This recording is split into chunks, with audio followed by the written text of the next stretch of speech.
मनोपुबंगमा धम्मा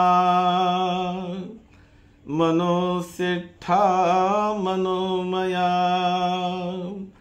मनसा चे पसन्नेन भासति वा करोति वा ततो नं सुखमन्वेति छायाव अनपायिनी।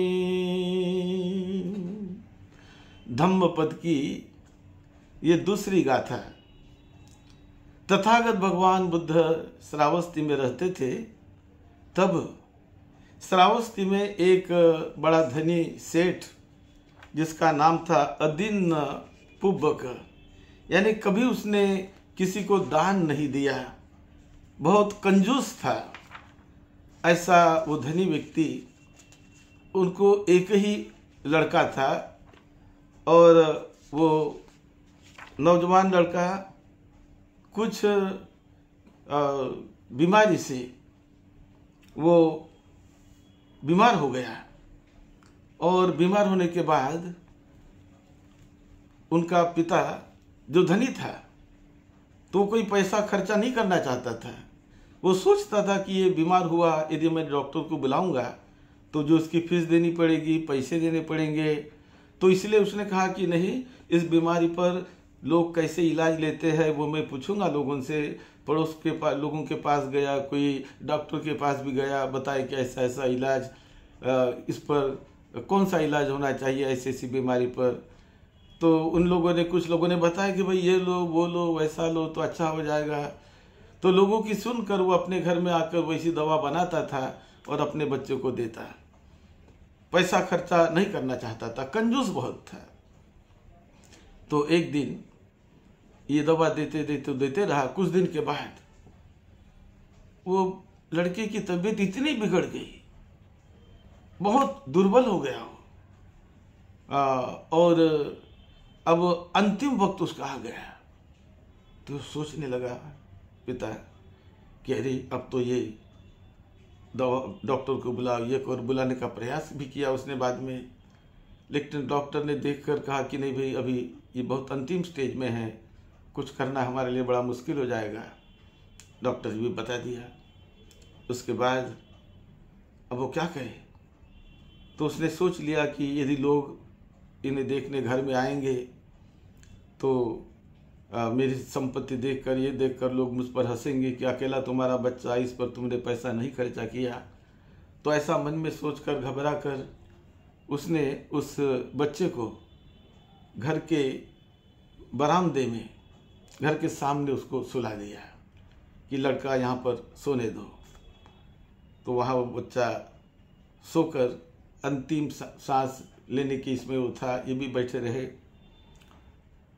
बुद्ध उस दिन, हमेशा बुद्ध बहुत सुबह उठते थे। सुबह उठकर अपने दिव्य दृष्टि से देखते थे कि आज कौन व्यक्ति धम्म के फल को पाएगा, कौन व्यक्ति कि कौन, किसको मेरी ज़रूरत है, कहाँ जाकर मैं आज उपदेश करूं, ऐसे वो जानते थे। तो उन्होंने देखा कि आज ये लड़का, इसकी मृत्यु हो जाएगी और इन्हें मैं मदद करूंगा तो इसका भी लाभ होगा, लड़के का भी, और बहुत लोगों का लाभ होने वाला है। ऐसा सोचकर बुद्ध सुबह उठकर वहाँ उनके घर के सामने चले गए और सामने गए तो ये लड़का वहाँ पर सोया हुआ था। बुद्ध वहाँ खड़े रहे और खड़े रहकर वो चाहते थे कि ये तो अंतिम अवस्था में है, ये यदि एक बार मेरी तरफ देख ले तो इसका कल्याण हो जाएगा। ऐसा बुद्ध जब सोचते थे तो उसने अपने सिर को थोड़ा पलट दिया उस लड़के ने, और पलट कर देखने लगा तो बहुत प्रकाश किरणें, बड़ी प्रबल सुंदर प्रकाश किरणें उनको दिखने लगी। बुद्ध के शरीर से वो किरणें निकल रही थी। उसने देखा कि सामने तो बुद्ध खड़े हैं और प्रकाश किरणें निकल रही है। तो ये देखकर इतना उनको आनंद हुआ, इतनी प्रसन्नता उसको हो गई कि वो कितना बड़ा ये प्रकाश है, इसके ज्योत से वो बड़े प्रसन्न आनंदित हो गया। और ऐसे आनंदित अवस्था में उसकी मृत्यु हो गई। और जैसे उसकी मृत्यु हो गई, उसका जन्म एकदम देवता लोक में देवपुत्र करके वो पैदा हो गया। और ये घटना तो यहाँ हुई। अब इसके मृत्यु के बाद उसके पिता ने और सभी लोगों ने मिलकर, रिश्ते वालों ने मिलकर उस बच्चे को, उसके बॉडी को बाद में स्मशान ले गए, सारी विधि क्रिया की और वहाँ पर अग्नि देकर जलाकर सब घर में आ गए। लेकिन ये जो उनका पिता था, यह हर दिन वहाँ पर स्मशान में जाकर रोता था कि अरे मेरे बेटे तुम आ जाओ, मेरे गलती से तुम चले गए, मैं चाहे जो चीज़ आपको दे दूंगा, तुम आ जाओ आ जाओ। ऐसा करके स्मशान में जाकर अपने बच्चों के नाम से वो रोज रोने लगा। तो उसे रोते हुए इनके बेटे ने, जिसने अभी जन्म लिया था देवता लोक में देवपुत्र करके, वो देख लिया कि मेरा पिता रोज जाकर वहां पर रोता है, कैसा मैं उसे मदद करूं। तो इस देवपुत्र ने, जिसका नाम था मट्ठ कुंडली, और अब वो देवपुत्र बना। तो ये देवपुत्र ने अपना सुंदर रथ बनाकर, सुवर्ण रथ बड़ा सजा हुआ, बहुत डेकोरेटेड, और वो बनाकर वो रथ लेकर वहाँ पर उस स्मशान में ये देवपुत्र जाते हैं। और जाकर उसके रथ का पहिया टूट जाता है, और टूटा पहिया को देखकर वो देवपुत्र मनुष्य के रूप में एक रोने लगे और जोर जोर से हाथ पसार कर रोने लगे। तो ये जाता है उनके तरफ, ये मट्ठ कुंडली का पिता, अरे भाई मैं तो मेरे पुत्र के लिए रो रहा हूं, तुम क्यों रो रहे हो भाई? तुम्हारे पास इतना सुंदर रथ है, सुवर्ण रथ है, ये है वो है, तुम क्यों रो रहे हो? तुम्हें क्या कमी है? मेरा तो लड़का मर गया इसीलिए मैं रो रहा हूं। तो उसने कहा कि देखो भाई, तुम्हारा लड़का जो चला गया है तो तुम्हारे रोने से तो आने वाला नहीं है ना, तो मैं क्या करूं? तुम क्यों रोते हो भाई? तो मैं रो रहा हूं मेरे रथ के लिए। तो उन्होंने कहा, उनको समझाने का प्रयास किया है इस धनी आदमी ने कि तुम रथ के पहिए के लिए मत रोवो, ये क्रंदन मत करो, मैं तुम्हारे लिए सुवर्ण से ये रथ का पहिया, रथ का चाक, रथ का पहिया मैं बना दूंगा, लेकिन तुम रो मत। उसको समझाता है, मैं बना दूंगा, मेरे पास धन है, बना दूंगा मैं। तो कहने लगा कि भाई ये नहीं, इस रथ को, मेरे रथ को चांद का पहिया चाहिए, सूरज का पहिया चाहिए। क्या तुम चांद के पहिए को बनाओगे मेरे रथ के लिए? सूरज को बनाओगे मेरे रथ के लिए पहिया कर पहिया? अरे भाई तुम कैसे मूर्ख जैसी बात करते हो? ये चांद कभी आएगा क्या नीचे? कैसे उसका पहिया बन सकता है? ये सूरज का पहिया कैसे बनाया जा सकता है? तुम तो मूर्ख लगते हो मुझे। तो उसको समझाने लगा वो देवपुत्र, भाई मैं नहीं, मूर्ख तो तुम, मुझसे भी ज्यादा मूर्ख हो। बोले कैसे? देखो ये चांद तो दिखाई देता है, सूरज तो दिखाई देता है, ये दिखाई देने वाली चीज हम ला नहीं सकते, वो हमारे हाथ में नहीं है, नहीं ला सकते। ये सही है। तुम्हारा लड़का मर गया, वो क्या दिखाई देता है क्या तुम्हें? कहाँ गया, कैसे है, कहाँ है, दिखता है क्या तुम्हें? जो दिखता ही नहीं, दिखाई नहीं देता, उसके लिए तुम रो रहे हो। मैं तो जो दिखता है उसके लिए रो रहा हूं। चांद दिखता है, सूरज दिखता है, लेकिन उसको ला नहीं सकते हम, इसलिए मैं रो रहा हूं। तुम तो जो दिखता ही नहीं है, जो तुम्हारे नजर में भी नहीं आता है, उसके लिए तुम रोते हो। अरे तुम तो कितने मूर्ख हो। तो उसकी बात समझ में आ गई। अरे हाँ भाई, सही माने में मूर्ख हूं, जो दिखता नहीं उसके लिए मैं रो रहा हूं। तो उसने पूछा कि तुम कौन हो भाई, यहां रथ लेकर आए हो? तो कहने लगा, मैं तुम्हारा पुत्र था, तुम्हारा पुत्र हूं। ऐसी ऐसी मेरी मृत्यु हो गई। और बुद्ध आए थे हमारे यहाँ, वो खड़े थे और बुद्ध ने एक अपनी तेजस्वी बुद्ध रश्मि, एक प्रकाश ज्योत मेरे ओर फैलाई। उसे देखकर मैं इतना प्रसन्न हो गया, इतना आनंदित हो गया, और वो प्रसन्नता में आनंद में ही, प्रसन्नता में ही मेरी मृत्यु हो गई और मैं देवपुत्र बन के पैदा हुआ हूं। जब वो बताने लगा कि ऐसी है बुद्ध की महिमा, ऐसे बुद्ध बताते हैं, ऐसे बुद्ध सिखाते हैं। हाँ, ऐसे सिखाते हैं। तो तुम जाओ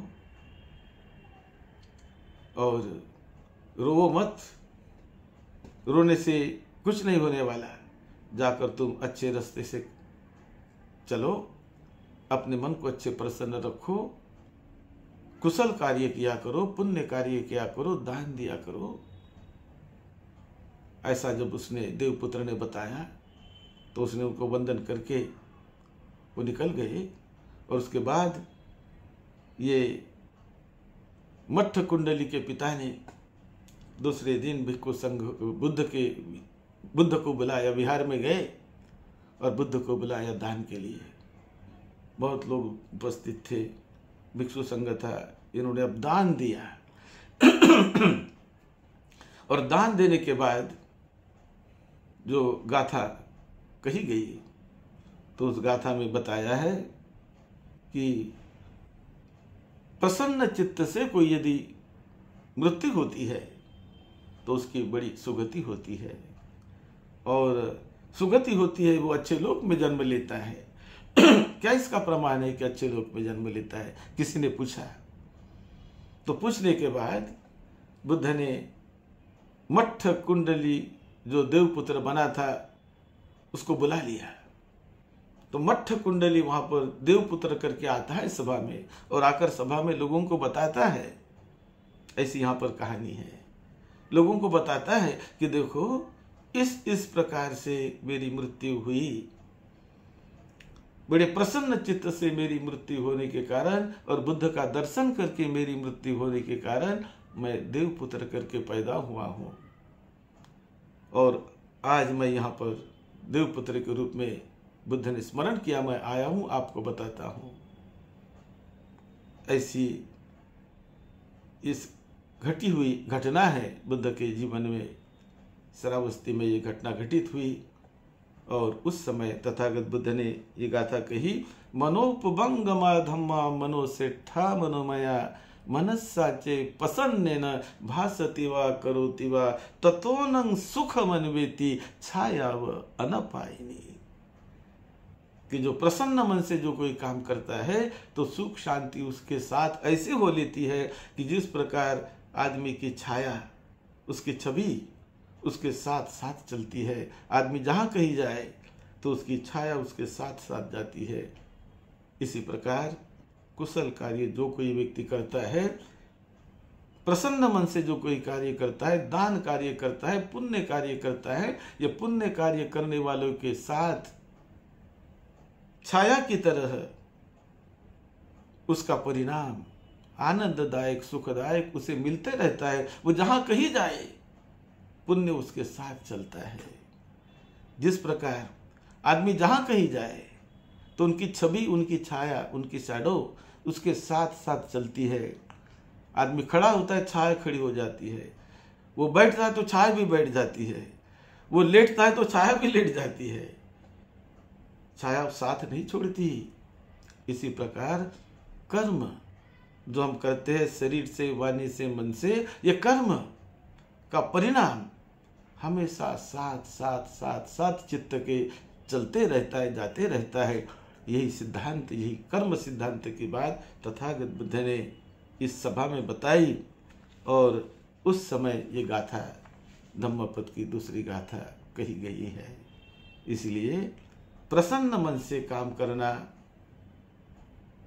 प्रसन्न मन से दान देना, सेवा करना, प्रसन्न मन से और लोगों को सुख शांति मिले, कुछ हमें देना है, इस भावना से, परिशुद्ध भावना से जो व्यक्ति काम करता है उसको बड़ी सद्गति मिलती है। वर्तमान में जहाँ कहीं जाए उसे सुख शांति मिलती है और मृत्यु के बाद भी ऊंचे लोक में, देवता लोक में उनका जन्म होता है।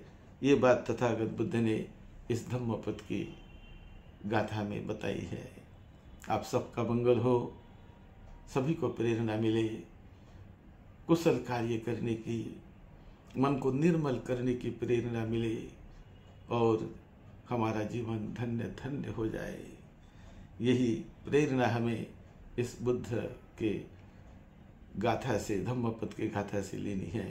आप सबका मंगल हो, सबको सुख शांति मिले। यही मंगल मैत्री के साथ सद्धम्म की सेवा में, आपकी सेवा में डॉक्टर भदंत राहुल बोधि महाथेरो। आप सबका मंगल हो।